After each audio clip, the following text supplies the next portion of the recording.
All right, are we ready to get started? Wait a few minutes for people to file in. I don't know. Probably go. Yeah, All I right. think so. Well, hello, everyone. Thank you for joining us. Hopefully everybody is enjoying their time working from home in this quarantine.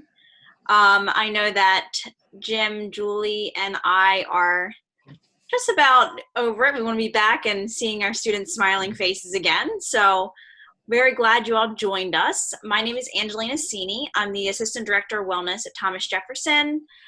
So I primarily work out of the Jefferson Recreation and Fitness Center. My background is in health promotion. That was my master's. So basically, we try to do a lot of health and wellness events. And I had this idea to kind of collaborate with Jim and Julie. They'll introduce themselves in a minute, but on a finals week boot camp, so to speak. But basically today we'll be talking about a couple different things. So Jim, did you want to go ahead and introduce yourself? Yeah. Good morning. My name is Jim Dykeson. I am the Director of Academic Support Services for the Center City campus. I think I wanted to start by saying that, in my work with students, we've been meeting remotely in this way for a while. And my work with students since we've made this transition, I've been incredibly impressed with the kind of resilience and adaptability that I have seen. And part of that is also a recognition that this is incredibly challenging. It's a really tough time. And it's great that you're here this morning, that we can talk about some strategies for moving forward in a positive way. But part of that is to remember to be patient with yourself and kind with yourself and others. Again, this is difficult. So patience is important and persistence is important. And staying positive is important. And hopefully talking about how best to move forward is part of that. So what I always talk about and the work that we do is focused on improving your learning. Really broadly, improving your learning efficiency. So the work that I do focuses a lot on time management and academic support strategies. So Angelina, I don't know, do you want me to keep going, or do we want to take a minute to introduce Julie, or should I just keep going? We'll introduce Julie real fast. So this is Cool. Julie. Great. So hi, everybody. I'm the Assistant Director of the Career Development Center on the Center City campus. I see some familiar, I was going to say faces, but names here today, which is great. Yes. Thank you so much for joining us. So I've worked with a couple of you. If I haven't gotten a chance to, I hopefully will in the future. And so one of the things, I think Jim said that beautifully, Angelina as well, but one of the things that I think is really important from the job hunting perspective is just this is a strange time, and job hunting can be stressful under normal circumstances for a variety of reasons. So one of the things that I really want for you guys to take away is that, yes, there are things that are outside of our control, and it feels like, society at this time is really out of our control, but there's a lot of things we can control and a lot of resources and support that you have here at Jefferson and from our office and from all three of our offices. And so I'm really hopeful that we can talk about what that support looks like, and you can leave with all these resources and things you can be doing to really, really strengthen your job hunt, because people are still hiring. So. All right, so let's get going. So Jim, let's kick it off. We're talking about some time management skills.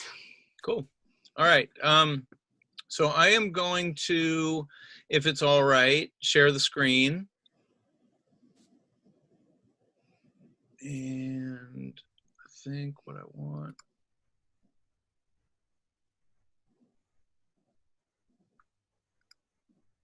Hang on. All right, are you guys seeing that? The adjusting student strategy page, site. So we put this together sort of at the beginning of this process, laying out some ideas for how to move forward. In the work that I do in talking about study strategies, there are sort of three keys. One is metacognition and broadly speaking, awareness, that you're paying attention to what works and what doesn't, and how much time you have, and how to go about doing your study. So a big part of what I want to encourage is really just thoughtful, strategic awareness of what does your day look like, and what do your resources look like, and how should you be going about doing your study.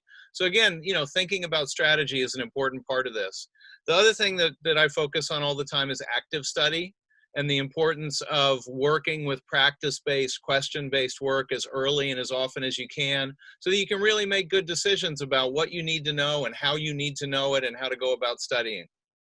The other thing that I always focus on is time management, because you kind of can't do either of those things without being really aware of what your day and what your week looks like and how to go about making good decisions. So the strategies that we have here are really in line with that. And I'm just going to kind of talk for a couple minutes today. I think all of us have the plan of also wanting to get back to any questions that you all have and specific ways for us to respond to any concerns that you have. But I just wanted to briefly show you what's here and how that aligns with some of what I was just laying out as sort of the three main categories of stuff that I work on. And then, we'll talk briefly about preparing for finals, because a lot of this stuff you probably have already been doing over the last few weeks. You've made a lot of adjustments to studying online. The first category is sort of broadly about, again, building that awareness, really paying attention to your resources and thinking about, all right, how are things set up now? What resources are available and what should I use at different stages? Part of that is also then thinking about getting organized and focusing on time management and really thinking about, okay, for each class, how much time do I need to give it per week? And what kind of resources would I use before attending to a lecture recording, or thinking about what's required and what do you have to be in a synchronous kind of participation with, and what can you be doing on your own time. So again, really thinking about what's in front of you for each class and how to think about setting up a good routine for both the day and the week. The other focus that I always pay attention to is thinking about keeping your learning active and really paying attention to your resources and what can you use for self-testing.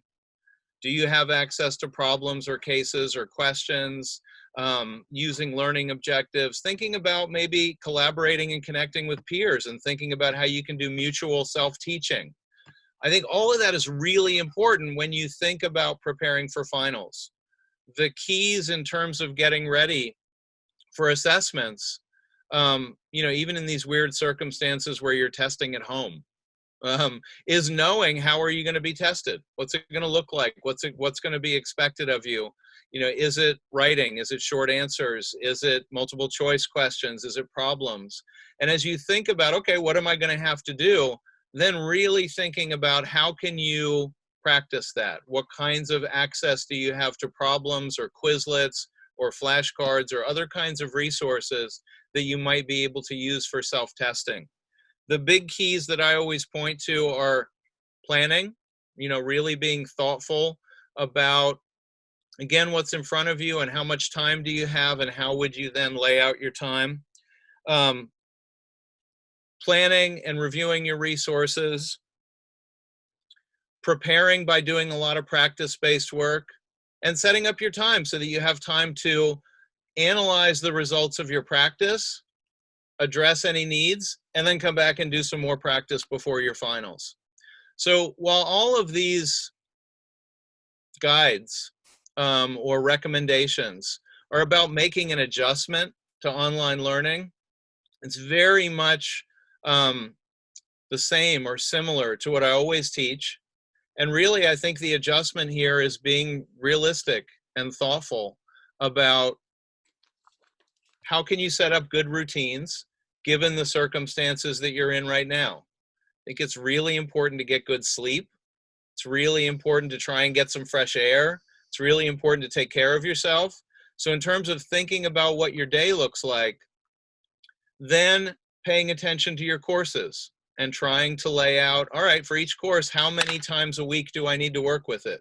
When I do, what kinds of work would I do before engaging with lecture material? What kinds of work would I do after? How can I build in some practice-based work at regular intervals? So thinking about those kinds of things, and probably one of the biggest adjustments that I think is important is really being explicit about your planning. You know, if you didn't need to do it on a daily basis when you had routines on campus, the fact that you have so much control over your time, you know, when you're working remotely, it really makes it important to be explicit and to lay out, all right, what am I going to do for this 2 hours in the morning? Really chunk your time and think about, all right, in this time period, what resources will I use? How will I work with material? And what then will be the next stage?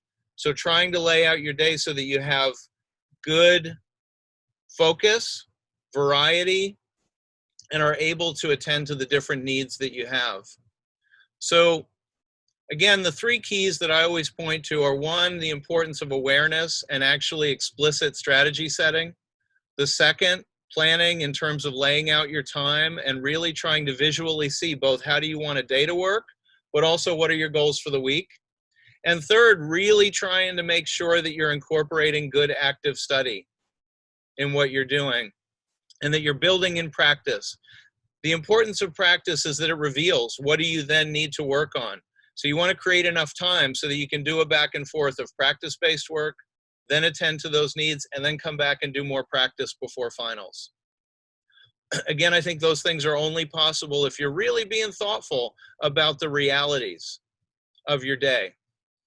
The last thing that I'll say about making adjustments to study, especially remote study, is the importance of communication with your professor and with your peers, trying to make those connections and having your study for finals include some of that connection. Where you have questions, ask questions, and where you can work with others and get feedback, really try and do that as well. So that's kind of a really quick overview of the kind of adjustments that I see happening all the time and the kinds of things that I always emphasize and the ways that you would try and do it in this current situation that we're all dealing with. Oh, I'm going to go back to share screen. I did want to point out at the end of this that there's another list of resources here. We're going to share that at the end of the session today.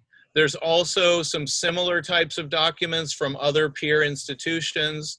So again, if you want to do more reading and checking over stuff, please check out our website. I also wanted to point out that every Wednesday at 11, I will be available, and you can always just email me if you want information about that. So if you want to talk in more detail, there's an open session, but you can also just set up individual appointments. So if you want to talk in particular about your situation and the decisions you're making, please let me know. Awesome, thank you. And we'll, at the very last, the screen that we'll share at the end, all of his information and the links to signing up for that will be on the resource page. And we'll save all any of our questions for the end. We'll have some time for follow-up questions. So now we are going to let Julie take the stage, and she's going to give you guys some tips on your career path. Great, thank you. So I'm going to share my screen as well.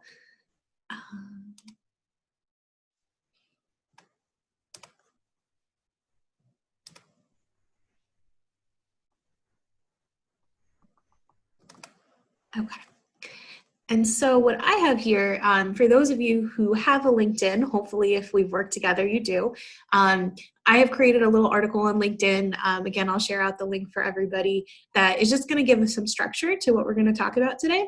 And as far as managing stress for the job hunt, I just want us, again, to be mindful that this is a stressful situation. It's a stressful time, and it's okay to feel that way.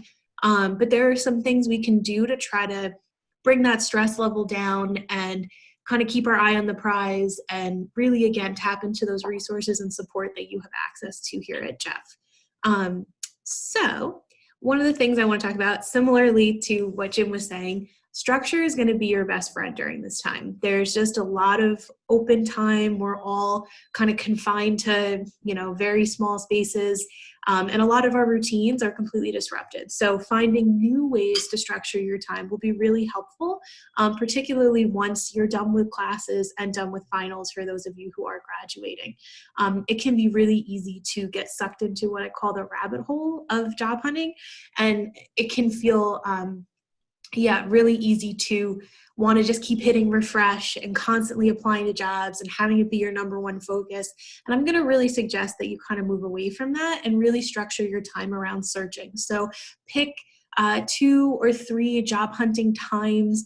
Maybe it's Tuesday, 10 to noon, Wednesday, 2 to 4. I think staggering it like every few days is okay, because most jobs come on an online board and they're up there for at least a week, sometimes 2, sometimes 3 weeks. You will not miss anything if you're not looking every single day. And it will be much better for your mental health if you step back from the computer and think about some other ways that make you feel good, that aren't just constantly trying to apply to as many jobs as you can. I mean, numbers are helpful, but they're not the end all. We want to be strategic in how we're doing our job hunt. So one of the ways you can do that is to actually create an Excel spreadsheet. I know it sounds a little basic, but it's really easy to forget where you applied, how long ago you applied, particularly if you're going to do what I call an aggressive search and plan to apply to a lot of places, as most of us will probably be doing during this time. So having this spreadsheet kind of gives you a reality check as far as, oh my gosh, I applied, it's been 3 months, they haven't gotten back to me. It's maybe only been 3 weeks. And that will be helpful for you to think about as you're trying to gauge, how long it's been since you've applied. It will also help you realize how many places you've applied to. Again, sometimes, it's a lot of work to apply to jobs, and it can feel like I've applied to 100 places and I have only gotten 2 interviews, when in reality, maybe you've only applied to 25 places. It just feels like 75. So having this spreadsheet really gives you an idea of some of a reality check. And the last reason that this spreadsheet is important is when you do get an interview, which you will, you'll have applied to a lot of different places, but the titles and the positions might be similar. So you don't want them all to blend together. Having a place where you have the position, the title, the job description even, that stuff can be really helpful for you to reference. This way you're really prepared for that interview and you don't have to keep asking, wait, what position was this again? Especially if you're like applying to 4 different positions at Jefferson, for example. It's really easy to let them blend together. Lastly, as Ted Mosby says, nothing good happens after 2 a.m. There's no reason to be hitting apply after 2 a.m. Wait till the morning, get a good night's sleep, take a look at all your documents. We don't need to be perfect, but in times like recessions or tough job hunting markets, it is really important that you're on your A game. So I know it's tough for me to do that at 2 a.m. I think it's tough for most people to do that at 2 a.m. One other thing I always like to remind people, there was a guy I went to grad school with who said this all the time, and I just never forgot it. Comparison is the thief of joy. So everybody's job hunt is going to look different, just like everybody's life is going to look different. It's really, really tempting to, especially in this world of Instagram and LinkedIn, and you'll be able to see where people are getting jobs, to feel like everyone is getting a job. How come I'm not getting one? It's not true. If you look at the jobs that people are getting, they have different skill sets. You all are unique. What you're looking for is unique. And constantly comparing yourself is just a really good way to set yourself up to feel sad and resentful. So try to focus on the fact that if people are getting jobs, it means that there's opportunities out there and that yours will come along. Sometimes this process just takes longer for folks.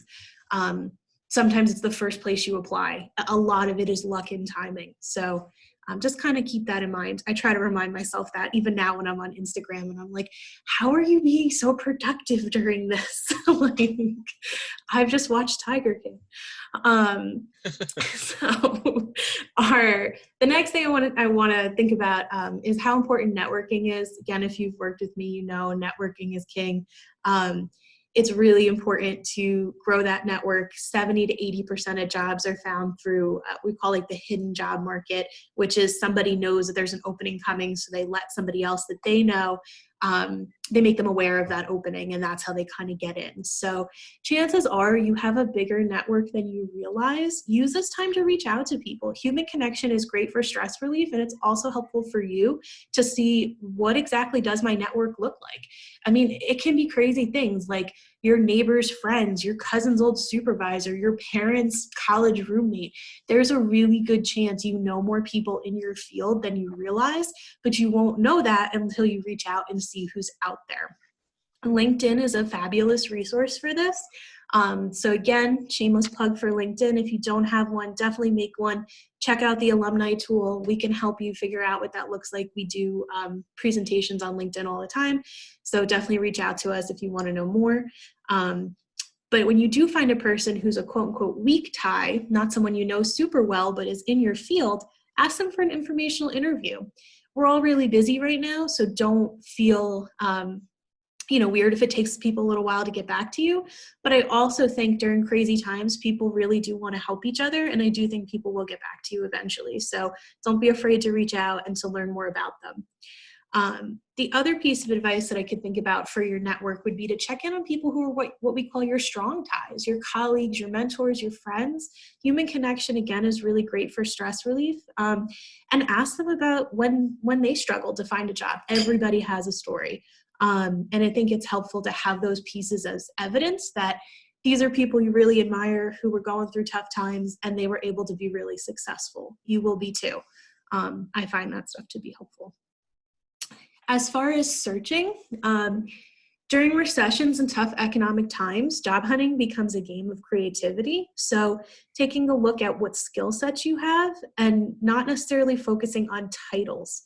Everybody who is hiring is also playing this game as well and trying to figure out what holes they need to fill. And you might have the skill set that they're looking for, just not packaged in the way that you initially thought it would be when you would graduate. So public health is a really great example of this because there's going to be a lot of public health opportunities as companies adjust and try to figure out how they can reopen in a way that's safe for everybody. So you might find those opportunities, but they might not be called something that's traditional. They might be just called consultant. And so that's not always a term that you might look for, but in today's job market, that could be something that would be helpful for you to apply to. So the easiest way to do this is what's called a Boolean search, if anyone's heard of it, but it's basically typing into search bars using modifiers such as and, not, or to produce more relevant results. So if you type in your skill sets using and, you're going to end up with jobs that you might have never thought about, but you might be a really good fit for. That being said, also keep in mind that your career is long. Most of you are just starting out. We're playing the long game here, which means even if this first job during this time isn't exactly ideal or what you thought you would be doing, don't panic because a lot of wherever you end up is going to give you transferable skills and you will get back to where you wanted to go. I'm a big fan of saying careers are often nonlinear, and it really is true. If you take a look at folks on LinkedIn who have jobs that you're super interested in or your dream careers, I do this all the time just out of curiosity. Chances are they didn't start where you think they did. Most people end up changing their careers 3 to 5 times across a lifetime, and I think by the time we're in our 70s, that number will have increased even more. So it's really, really hard to predict where you're going to be. So use this time, this first opportunity that you get to just build those transferable skills and just know that you will end up somewhere that you're going to thrive and you're going to be really happy. And it might not be where you expect, and that's okay. I didn't expect to be here. If you guys know me outside of this, I've probably told you my story, but I was planning on being a middle school history teacher. That was the goal for almost, I can't even tell you, maybe 8 or 9 years. And then I did a last minute career change at the end of my senior year of college. And I ended up in a completely different field, doing something I really love. And I think I'm much happier doing. So anyway, just to give you a personal example. Another piece that can be stressful during this time is to think about to just remember that it's a stressful time for everybody, including recruiters. We live in this world where things can feel impersonal sometimes, and That can include the job hunt process, particularly if you've never done it before. Just be prepared that you will get ghosted. It's kind of like online dating in that way. You'll think things are going really well, and then all of a sudden someone will get back to you and you'll be like, what did I do? What did I do wrong? You didn't do anything wrong.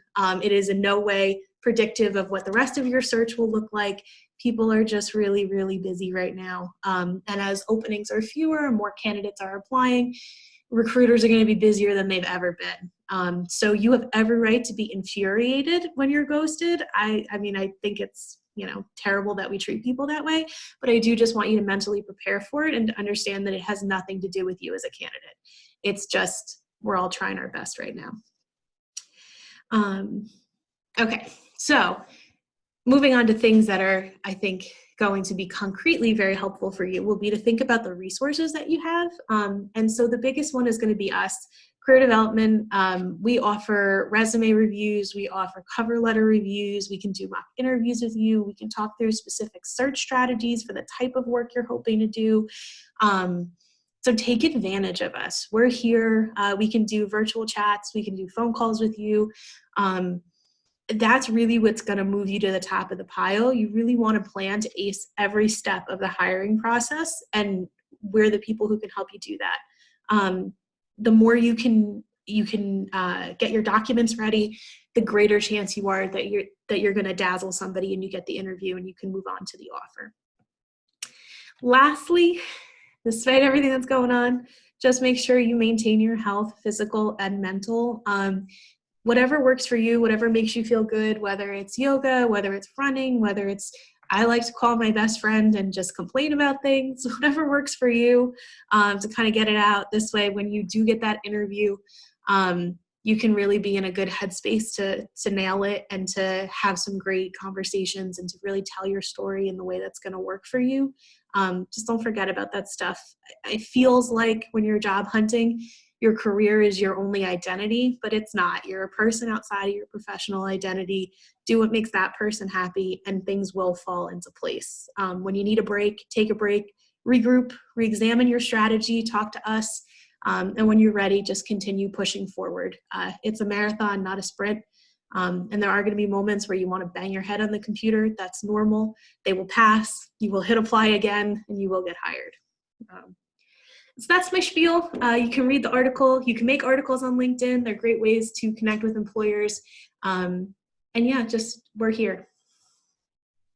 Excellent. Thank you, Julia. I wish I had some of those tips for when I was applying the job, especially the Excel spreadsheet. That's genius. I know I lost track of how many I applied to. So that is a great tip. Thank you so much for that. So my turn, just to give you guys some skill set that you can take with you throughout your finals week, and then even applying it to the job hunt process. So when you're going on interviews, and that's mindfulness and meditation. So what is mindfulness? I know we hear that buzzword around a lot, whether it be on social media or on the news, but it's essentially our ability to pay attention to the current moment without any judgment. Mm-hmm. Now, it's not about stopping your thoughts or emptying your mind completely and remaining completely still. It's more about slowing down and observing your mind. And it's actually not something that's super easy to do, but it's very helpful.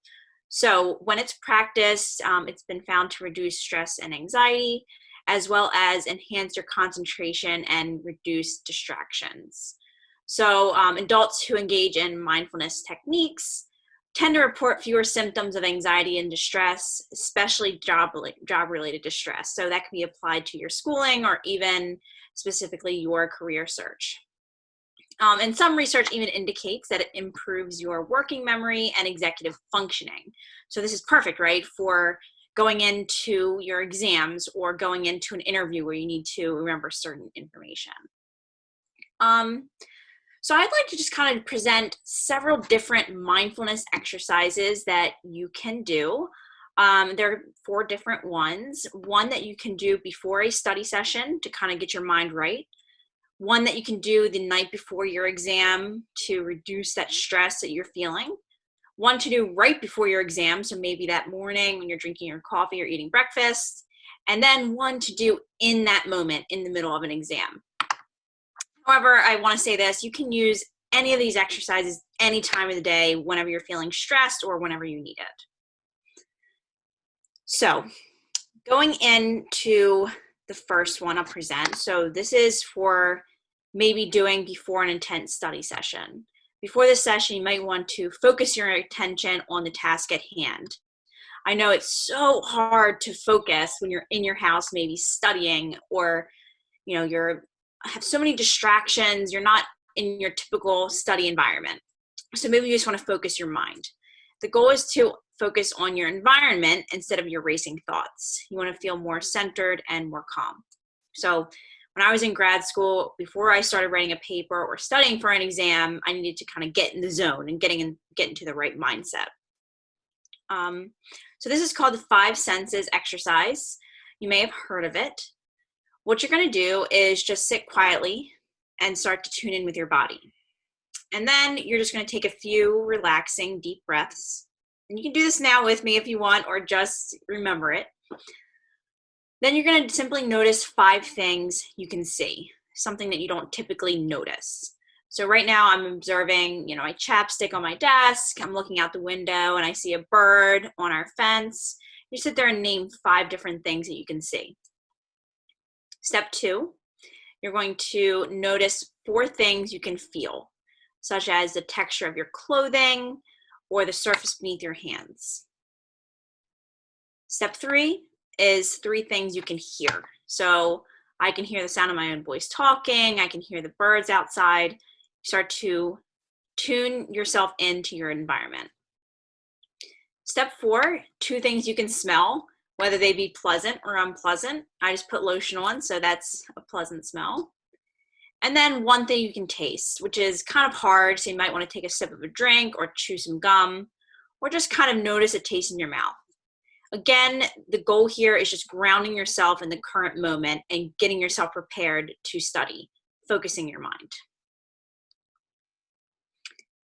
The next thing I want to talk about is something called a body scan. So body scans are really great to promote relaxation or help you sleep. So the night before an exam or the night before an interview, you're lying in bed and you can't sleep. You're maybe feeling a lot of tension or stress. So this is a great exercise for you to do when you are feeling that and you're having trouble just relaxing yourself. So what you're going to do is, let me find my document. You begin by making yourself comfortable. So I'd like everybody to kind of follow along with this one. Sit in a chair and allow your back to be straight, but not stiff, with both feet firmly planted on the ground. You can also do this you can also do this while standing, or if you prefer to lie down and have your head supported. Your hands can be resting gently on your lap or at your side. And then gently allow your eyes to close or remain open with a soft gaze. And then you're going to start taking several deep, slow, and long, deep breaths. Fully exhaling and inhaling, breathing in through your nose and out through your nose or mouth. Really feeling your stomach expand on the inhale and relax as you exhale. Begin to let go of the noises around you. Begin to shift your attention from outside to inside yourself. If you're feeling distracted by sounds in the room, simply notice this and bring your focus back to your breathing. Now slowly bring your attention to your feet. Begin observing the sensations in your feet. You might want to wiggle your toes a bit, or feel your toes against your socks or your shoes, and just noticing the feeling without any judgment. Perhaps you don't feel anything at all, and that's fine as well. Just allow yourself to feel the sensation of not feeling anything. When you are ready, allow your feet to dissolve in your mind's eye and move your attention up to your ankles, calves, knees, and thighs. Observe the sensations you're experiencing throughout your legs. Breathe into and breathe out of the legs. If your mind begins to wander during this exercise, gently notice this without judgment and bring your mind back to noticing the sensation in your legs. Then, on the next out breath, allow the legs to dissolve in your mind and move to the sensations in your lower back and pelvis, softening and releasing as you breathe in and out. Slowly move your attention up to your mid-back and your upper back. Become curious about the sensations there. You may become aware of the sensations in the muscle, temperature, or points of contact with furniture or the bed. With each out breath, you may let go of the tension you are carrying. And then, very gently, shift your focus to your stomach and the internal organs there. Perhaps you notice a feeling of clothing, the process of digestion, or the belly rising or falling with each breath. If you notice opinions arising about these areas, gently let these go and return to noticing the sensations. As you continue to breathe, bring your awareness to the chest and the heart region and just notice your heartbeat. Observe how the chest rises during the inhale and how the chest falls during the exhale. Continuing to breathe. If your mind wanders, gently bring it back to the sensations in your chest. Shift your focus to your hands and your fingertips. See if you can channel your breathing into and out of this area as if you're breathing into and out of your hands. And then, on the next out breath, shift the focus and bring awareness up into your arms. Observe the sensations or lack of sensations that may be occurring there. You might notice some difference between the left arm and the right arm. No need to judge this. As you exhale, you may experience the arms soften and release tension. Continue to breathe and shift focus to the neck, shoulder, and throat region. This is an area where we often have tension. Be with the sensations there. It could be tightness, rigidity, or holding. You may notice the shoulders moving along with the breath. Let go of any thoughts or stories you are telling about this area. And as you breathe, you may feel the tension rolling off your shoulders. On the next out breath, shift your focus and direction to your scalp, head, and face. Observe all the sensations occurring there. Notice the movement of the air as you breathe into or out of the nostrils or mouth. As you exhale, you might notice a softening of any tension you may be holding. And now, let your attention expand out to include the entire body as a whole. Bring into your awareness the top of your head down to the bottom of your toes. Feel the gentle rhythm of the breath as it moves through the body. As you come to the end of this practice, take a full, deep breath and then exhale fully. And when you're ready, open your eyes and return your attention to the present moment.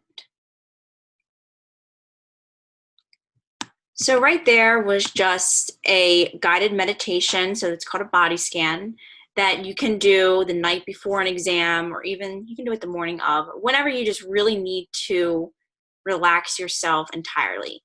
I find it very helpful to do before I go to bed, just because it is so relaxing. And you'll have this available to you on several different apps as well. At the end, I'm going to do a screen share and I'll show you what apps I prefer. They have a ton of different types of body scans and meditations. So time to wake up, everybody, for the next meditation. So the next one I'm going to be talking about is for right before you go into your exam. And this one is basically called a mantra meditation. So what you're going to do is pick your favorite phrase, word, or poem that describes what you're trying to achieve. So it can be uplifting or something that kind of just inspires you, a motivational quote, or just a phrase of what you're intending to do. For example, right before you go into an exam, you can have a mantra of, my memory is great, and I can easily recall all the information I have learned. That one's kind of long, but you get the gist. So all you're going to do is sit comfortably in a chair, close your eyes, and start taking those deep breaths we talked about earlier. And then repeat your mantra slowly and steadily, either out loud or in your head.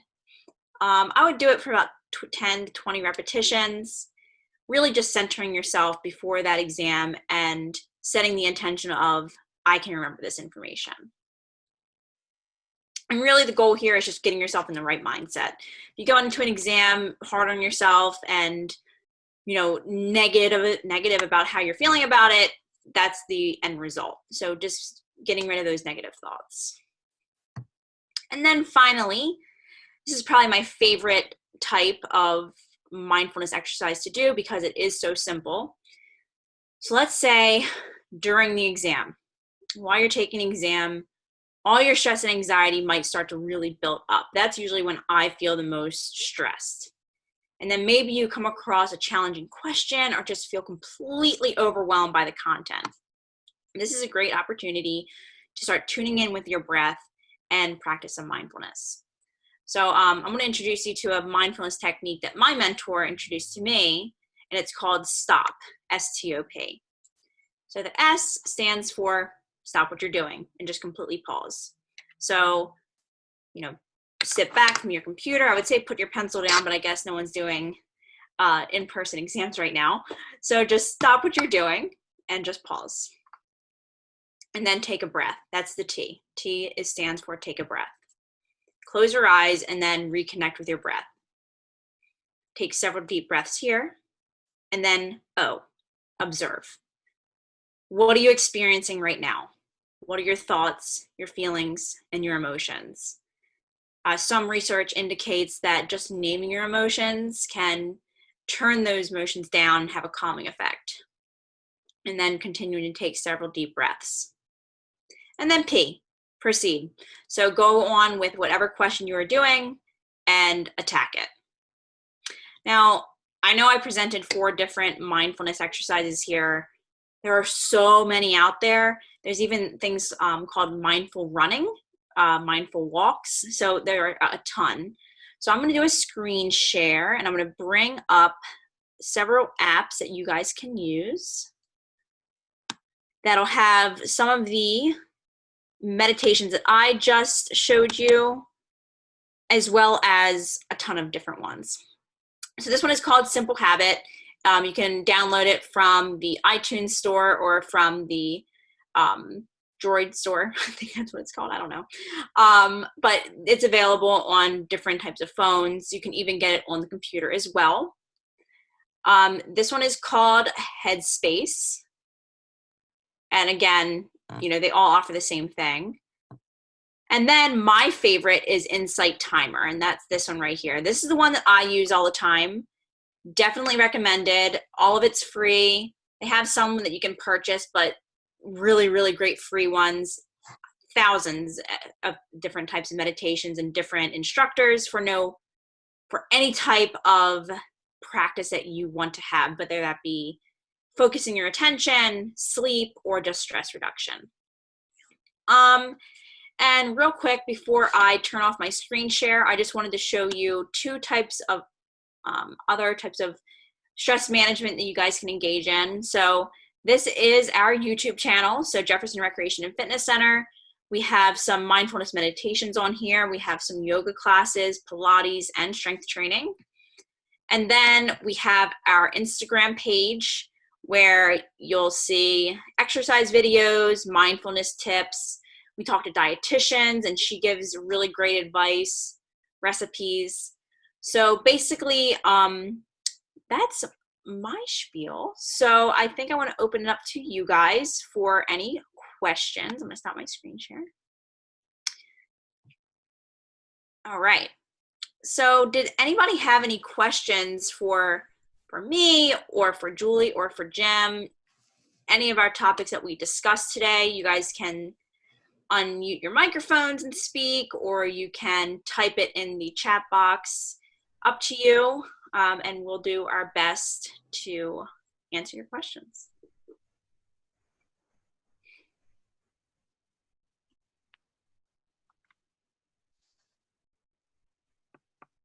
And if there aren't any questions, we can also just discuss any of the other topics that you may be interested in, or if we needed to explain something further. Yeah.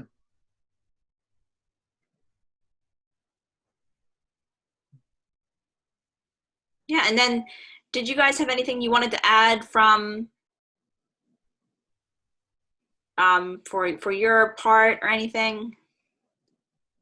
No adding? Okay. Not necessarily. I just wanted to sort of reinforce what Angelina was focusing on. I often advocate using mindful breathing during the testing experience and having it be part of your usual study practices so that then when you get to testing, it's very, very easy. Doesn't seem like a big deal. It's a great unobtrusive way to just make sure that you are staying focused and practicing good concentration. And it can a lot of times minimize the effect of anxiety while you're testing. So if you have sort of regular breaks where you take that brief pause and stop and practice those the practices that Angelina was laying out, it can be really helpful during a testing experience in any environment, including your bedroom where you're testing now. So anyway, just to reinforce, I think those kinds of habits at different stages as part of getting ready to study, getting ready for a day of work and or testing, and during testing. Really great practice. Well, excellent. If there are any more questions, I can share our resources page with you. And also, our emails are going to be on this page too. So if you wanted to do a screenshot of it or just come back to this video later, it is going to be recorded and posted. Feel free to email any of us any time of the day. We'll get back to you when we can and help you out and with whatever you guys need. So. You know, I did want to add briefly, it occurred to me too that one of the things that's different about this semester is the possibility of taking exams and taking classes credit or no credit, and just, you know, approaching grades and class rank and all kinds of things. If you have questions about that, please feel free to talk with our office. But also it could affect your motivation. There's a lot affecting your motivation these days, but it could also affect your motivation. Please keep in mind the bigger picture of why you're learning and what you're hoping to do and what your learning goals are in any specific class, and really trying to meet those, and then making decisions about how you feel about grading and about what's best for you and the class. And by all means, talk with your professors, talk with your department, and talk with academic support if you have any questions about how to make some of those decisions. Awesome, thank you. All right, so here is that screen. I'm going to share my screen again. You guys can see that, right? Okay. Here it is. So here are our resources for you. So we have the Academic Support Services and the Student Writing Center. You can make appointments on the second link. And then Jim's information is right there. We have the Career Development Center and Julie's email. You have the Jefferson Recreation and Fitness Center and all of our information. My contact information is at the bottom, as well as the Personal Counseling Center. They're offering a ton of resources as well. I encourage you guys to check that out. Additional wellness resources. So that's another great page. This is basically everything that Jefferson is offering right now. Yep. And then Jeff Secure. So this is going to be for anybody who is experiencing some financial loss and might need help paying for anything while this pandemic is going on. So I'll let this be up there for 1 second. And again, if you guys can type your email addresses on the chat portion so we can send out the information that we talked about today, and then also just do some follow-up.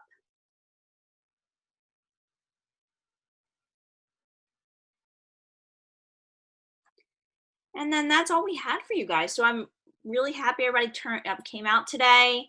Thank you for joining us. And we'll be posting this video on different YouTube channels as well as our websites. Thank you so much. Thanks, Jim. Thanks, Julie. Thanks, everybody. Nice to see you all.